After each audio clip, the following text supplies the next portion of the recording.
প্রায় আমাদের ইনকাম মঞ্চের পেজে 1.4 মিলিয়ন, 1.7 মিলিয়ন।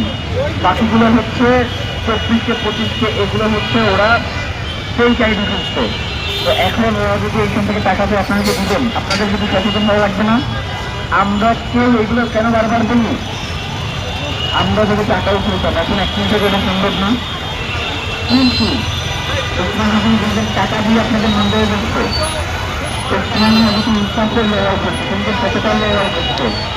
এখন আপনারা যদি আমাদেরকে জোর করে টাকা দেন, আল্লাহ না করুক আমরা কিন্তু এমন করে করতে পারবো না, আমাদের ক্ষতিগ্রস্ত হবে না। যার কারণে আপনারা কোনোভাবেই আমরা সর্বসম্মতিক্রমে টাকা না পাওয়া পর্যন্ত আপনারা কেউ কোনো টাকা দেবেন না। পারবেন না ভাই? সবাই পারবেন না ভাই? আপনারা কি কাউকে আমাদের কথা টাকা দিবেন? আপনারা কি কাউকে